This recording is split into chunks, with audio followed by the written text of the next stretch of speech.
Hello. Welcome back to Natalie Rant, All Things Core. Thank you so much for joining me again today. And I want to come on here and talk about being a lot more intentional, intentional with play.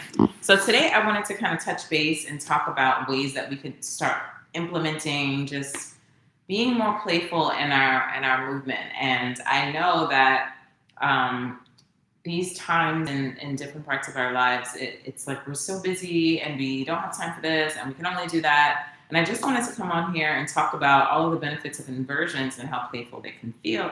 Inversions are amazing. So inversions meaning like putting your feet up against a wall, going upside down, doing a handstand, doing a headstand, just bringing one leg above you and letting your body fold forward.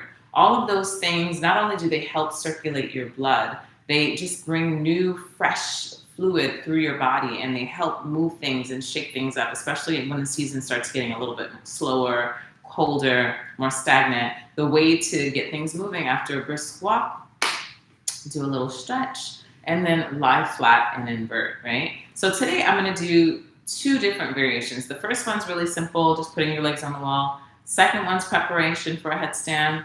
And the third one will be me going upside down, all right? So if you haven't done an inversion before, please check with your primary care physician if you have any cardiovascular issues. Check in with your doctor before trying anything new. And if you are inverting all the time, just play, have fun, fall down, get a mat, do things respectfully, and then let's see where it all ends up. All right, here we go. Let's see, I'm going to bring it a little further back. Bring this down. There we go. All right, so first thing we're going to do is we're going to bring our pelvis all the way to the wall. Okay, and then you have two options. One, you can start here and just bring your legs up. Two, you can lie flat, bring your pelvis all the way against the back wall.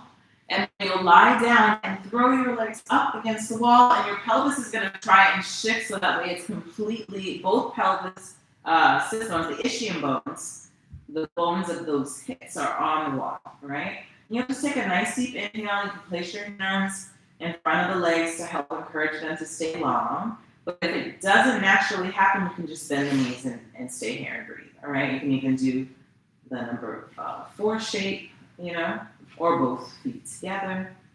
All right, and I'm just going to start here and we'll breathe 3 times. In through the nose, out through the mouth. Again, breathe in and out. Inhale.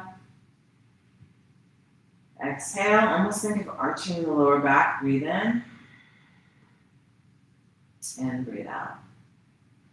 Good. From this position, bring your legs up. The palms are going to go in front. If possible, you'll flex through the heels and point through the heels. Point through the feet. Flex through the heels and point through the feet. Again, flex through the heels and point through the feet. One more time. Flex, flex,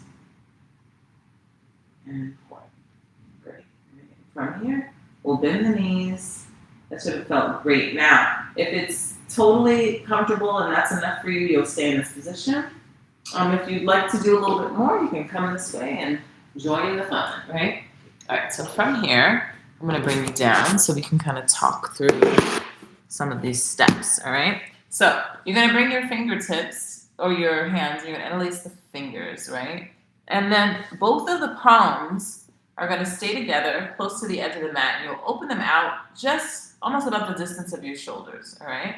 We're making a cup with the hands to allow our head to go in the cup. At the same time, we're creating resistance in our palms so that way the top of the head doesn't roll completely forward. It's like almost like the top of the forehead, in between the forehead and the beginning of the hairline are what is going to initiate the movement. Today, you'll just bring your hips up, take a nice deep breath, pressing the elbows into the mat. Press the whole forearm down, and you'll feel the abdomen want to lift up, right? And if you don't, it may be not right for you today, right? We want to make sure that those forearms are connected. Reach one leg up to start and take a nice deep breath here. And I already noticed that my elbows are a little bit too wide, right? And then lower one leg and take the opposite leg, breathe and lift. And this is always a practice, so there's no like perfection here, right? And then from this position, if it feels right, you'll go up. Otherwise, come down onto your knees and drop the head. Now, for first timers, another great idea is bringing yourself close to the wall so you can have something to, so you're up here and you're able to support yourself, all right? Let's try it, okay? So I'm gonna start, I'm gonna change the position of my mat so you can, actually I'll stay this way, you can just watch me from the side. Right, that way the camera doesn't have to move. We'll go here, and I'm gonna just have the wall there, but just so that way if you're brand new and you need the wall, it's an option for you. And especially if you're new and you're not used to bringing your legs above you, you might feel like, oh no, I might go too far, and you can put a leg on the wall to check if it's there. But if you've done this before, bring the legs up, and then you'll press into the forearms so much that you could lift your head off, right? Pull the navel in, allow the legs to go, for me, slightly behind you as you let the neck have a natural arch in it. And when you're ready to come down, you bring one leg down at a time. If you want to stand for a bit and you're new to it, you can just put your feet against the wall and rest it for a bit. Breathe into the body. And then when you're ready, bring one leg down at a time. All right, and these are for the newbie noobs, right?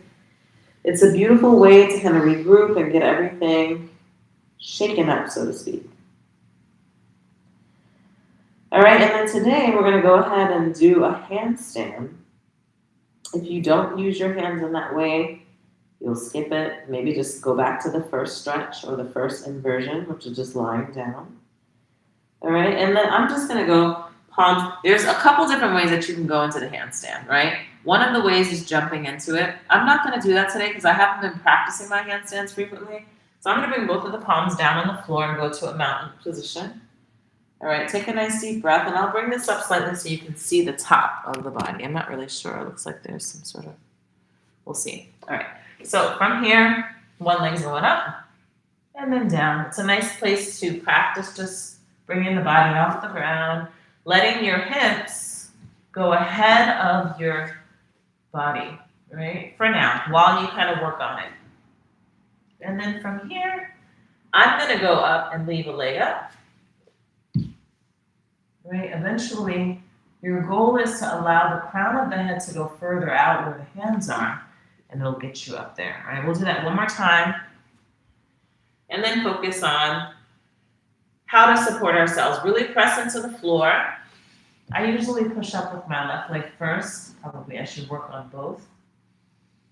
Really find the inner thighs and then start to work the abdomen so you can float your legs off the floor, off the wall, and just see what you can sustain until you have to come down. All right, go into your child's pose to allow your palms to rest and your head to rest. Give yourself about 3 breaths, 2 breaths, and one more time. Done. And then from here, come onto all fours. We're just going to do a cat-cow, right? So allow your body to come here, and you'll arch the back and open the chest. And then round the back and pull the navel in. Dumping all the air out of the orifices. And then arch the back and open the chest. Good, and then relax, all right? So have a seat. I hope that went well for you. It's something to think about. If you're not in the practice of inverting, number one, best things in practice is always check in with your primary care person before you do any new exercise. Number two, if you're working on inverting and you're on your cycle or you're pregnant, it's a no. It's a no. It's definitely, if you already are in the wheelhouse of practicing, no problem, right? So that'll be where we end for today. Just want to give a little tidbit of inversion love. And if you can, and if it's healthy in your practice, when you're not having a cycle or you're not pregnant, to have the legs go above your head is really, really helpful. And we'll talk more about it in one of our new videos. All right, have a beautiful day. I'm Natalie Rand. Looking forward to our next adventure together. Until then, ciao.